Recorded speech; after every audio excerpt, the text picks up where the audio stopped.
The highway stretched ahead like a memory that refused to end. Rain shimmered across the windshield, blurring the neon glow of gas station signs and the endless black ribbon of asphalt. Alex Turner hadn't been back to Maplewood in 5 years, but tonight, something in the air felt like destiny, thick, electric, heavy with ghosts. He told himself it was just Aunt Margaret's funeral that brought him home. He told himself he was ready. He was wrong. He turned down the narrow lane that cut through pine trees older than the town itself. Each trunk stood like a silent witness to the secrets the Turner family tried to bury. The house appeared slowly through the mist. 3 stories of weathered stone, its windows like watching eyes. He parked beside the porch.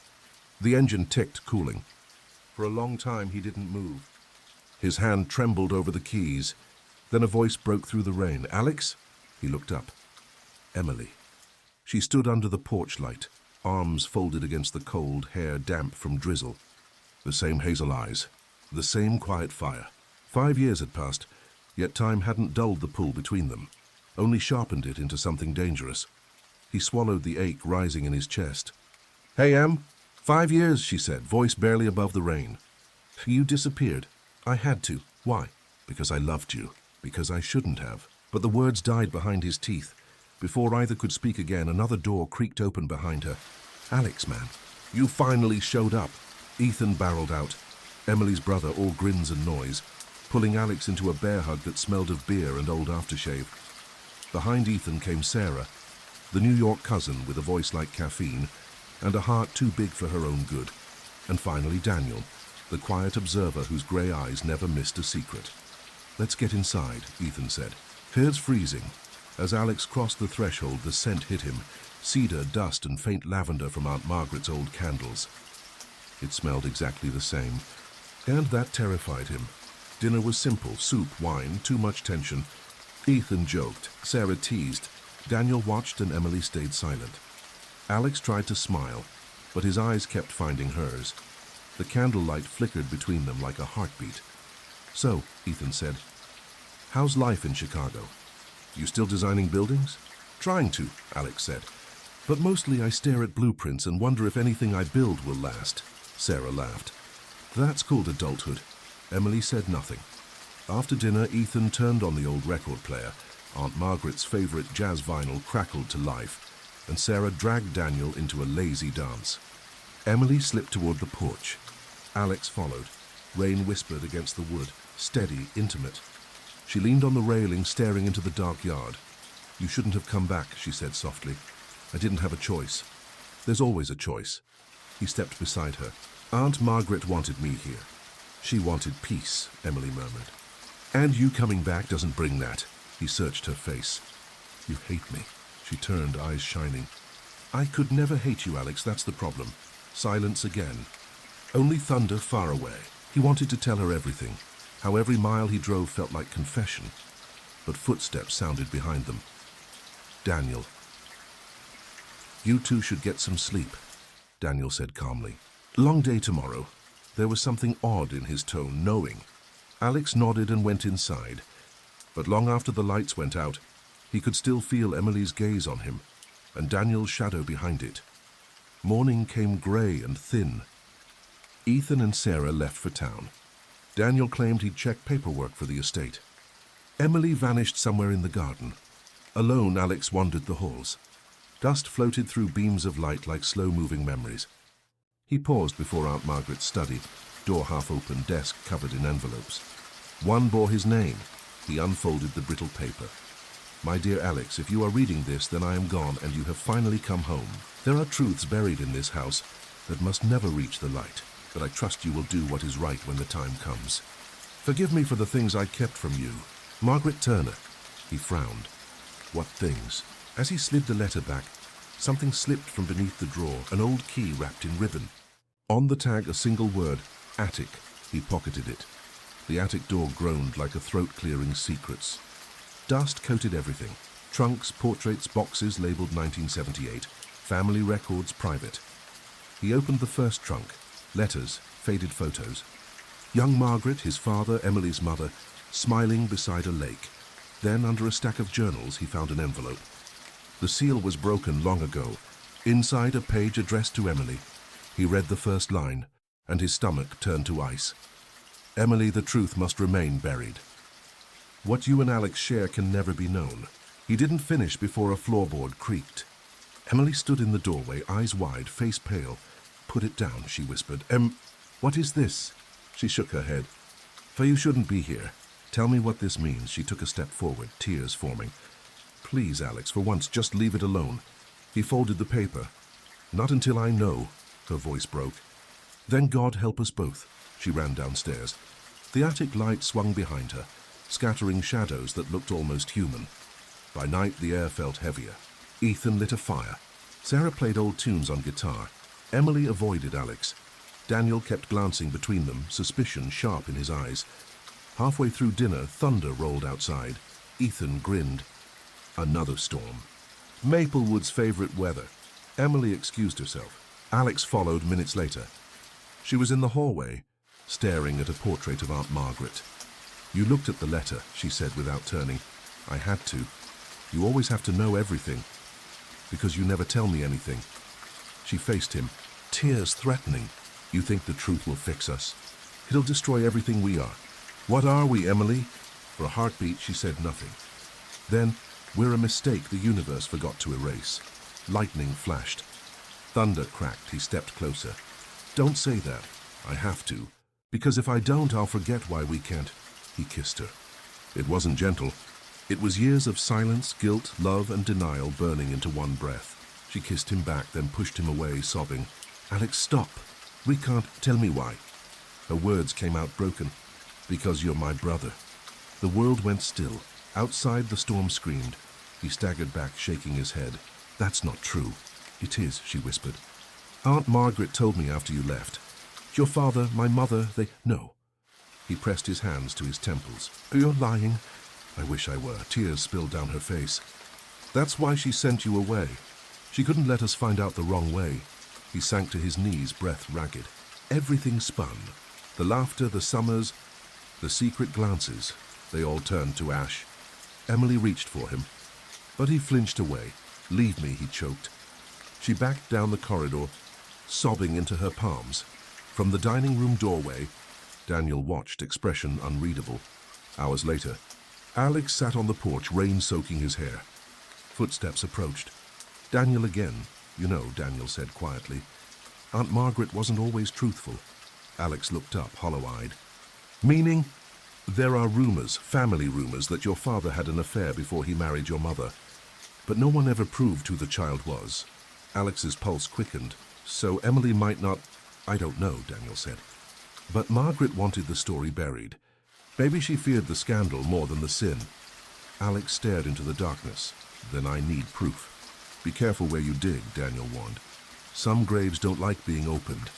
The morning after the storm was the quiet kind that follows heartbreak. Maplewood House stood drenched in dew. The air smelled of wet pine and unfinished confessions. Inside, everyone pretended nothing had changed, except Alex. He hadn't slept. The words, "You're my brother," echoed with every tick of the clock. But beneath the pain, a question burned louder than the thunder had. What if it wasn't true? Alex went back to the attic before sunrise. The boards groaned like they remembered his footsteps. He tore through boxes, letters, drawers, anything that could prove or disprove the nightmare. Old journals scattered across the floor. One was marked 1978-1980, Margaret Turner. He flipped pages until he found it. The night before Emily's birth, Grace came to me in tears. She said she couldn't tell Robert the truth. I promised I'd protect both children if it ever came to light. Robert, Alex's father. Grace, Emily's mother. He read it again. Both children. His heart stopped. What did both mean? He turned another page, but the rest had been torn out. Downstairs, the smell of coffee lingered. Emily sat at the table, hair tangled, eyes red. Neither spoke until he placed the torn journal before her. You knew about this. She looked at the paper like it might explode. I didn't know there were pages missing. Then you don't know everything either. Her fingers trembled. Alex, even if you find something, what difference does it make? We can't go back. I just need to know if what we had was real or forbidden by blood. She slammed her cup down. It was real. That's why it hurts. Their eyes met, raw, wounded. Then she whispered, I'll help you look. But if the truth destroys us, it's on you. That night, Daniel found Alex studying an old blueprint of the mansion. "What are you looking for?" "There's a wall behind the library that shouldn't exist." Daniel frowned. "Aunt Margaret's private storage, maybe?" "Maybe."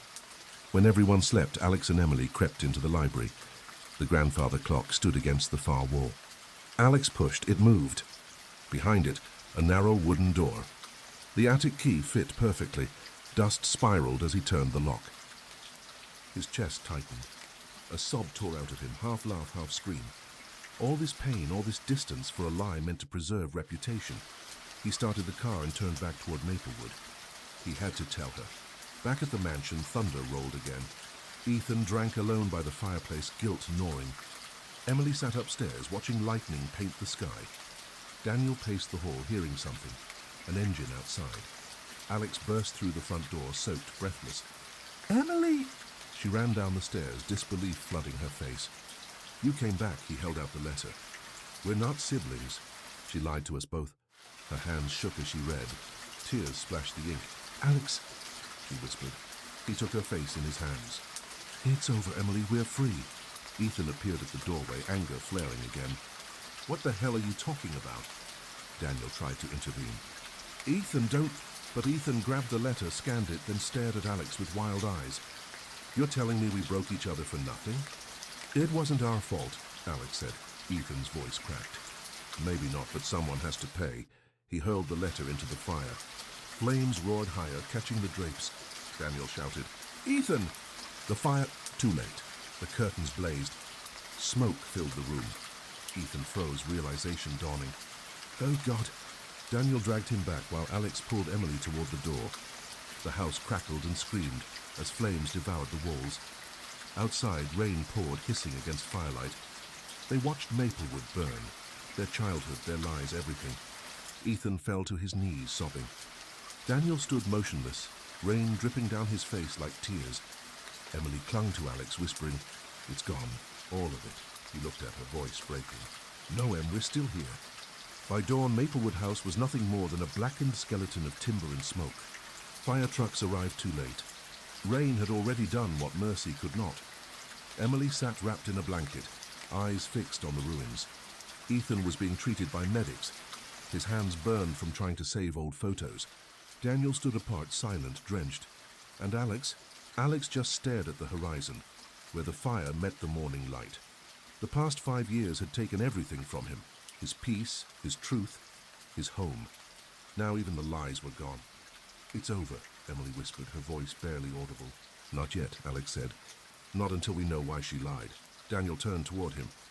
"Does it matter now?" "The house is gone, the proof burned." Alex looked up slowly. "The truth doesn't burn that easily." 2 days later, Ethan was admitted to Maplewood Memorial Hospital.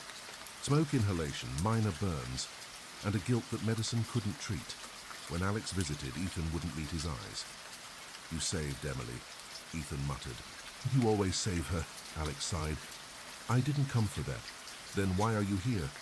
"To tell you I forgive you," Ethan laughed bitterly. "You shouldn't. I almost killed everyone." "You didn't start the fire, Ethan," Alex said. "The truth did. We were all just sparks." For the first time, Ethan's eyes softened. "Take care of her, Alex. She won't say it. But she's breaking. I know." When Alex left, Ethan's voice followed him down the hall. Maybe that's the curse of loving the wrong people, even when it's right. Back at the property, investigators sifted through ash. One of them approached Alex, holding a half-burned metal box. "We found this under the foundation. Must have been in the safe. Somehow survived. Inside were charred papers and a smaller sealed envelope. The handwriting was faint but unmistakable. For Alex and Emily, only when all else is lost." His hands trembled as he opened it. "My children, if you are reading this, then fire has claimed what secrets could not. I never meant to hurt you. The truth I hid was not of blood, but of shame. Emily's mother, Grace, was my sister, not Alex's. The rumor that Robert fathered 2 children was spread by my husband to protect himself. He had betrayed us both. You were never related by blood. I lied to keep peace, but I created war instead. Forgive me." Margaret Alex's knees gave way. He sank into the wet soil, laughing and sobbing at once. Emily knelt beside him, tears mixing with ash. "It was all for nothing," she whispered. 5 years, all that pain. He cupped her face gently. It wasn't for nothing. Then we loved through it. That's what makes it real. But Daniel, standing a few feet away, had gone pale. If this comes out, he said quietly, the estate, the insurance, everything changes. Ethan could go to jail for arson. Alex looked up at him. You want me to lie again? Daniel met his eyes cold. I'm asking you to protect what's left. Alex shook his head. I'm done protecting lies. That night, Alex sat by the lake where he and Emily had first kissed years ago. The moon floated in the water like a broken coin. Emily joined him, barefoot, her reflection trembling beside his. Do you ever wonder, she asked, if we could have just stayed here forever? Before everything? He smiled sadly.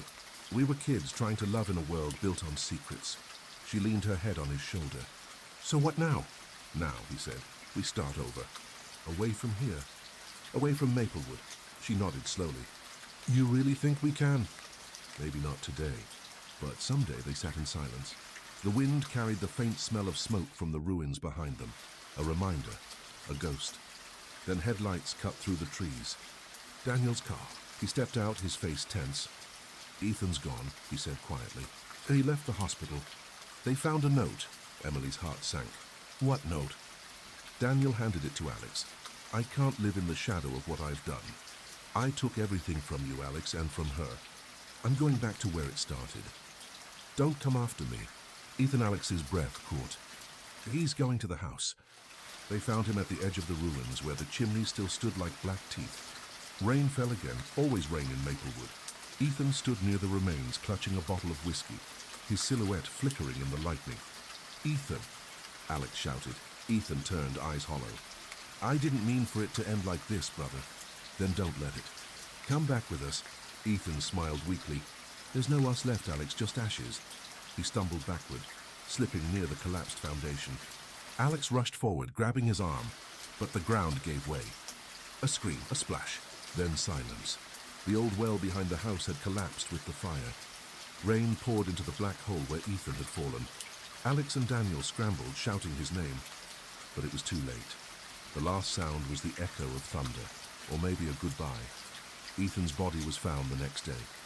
The papers called it an accident. The family called it tragedy. But for Alex and Emily, it was penance.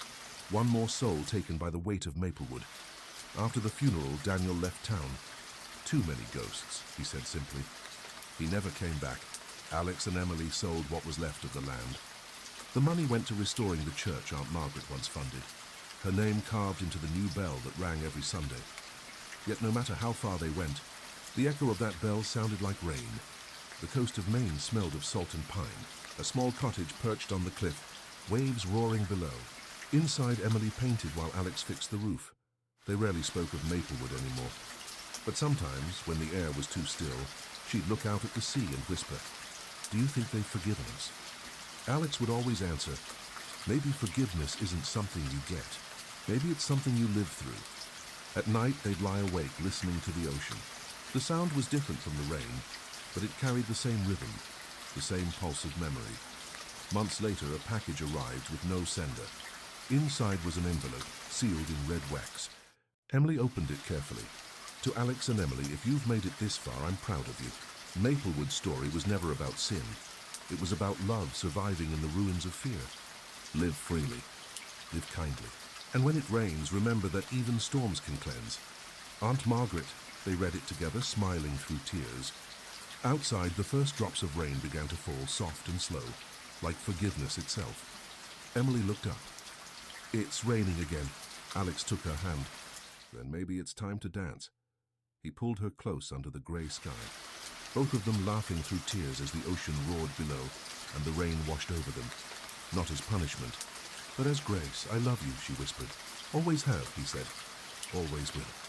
And for the first time, Maplewood's ghosts fell silent. The end, Whispers of Maplewood, full cinematic version,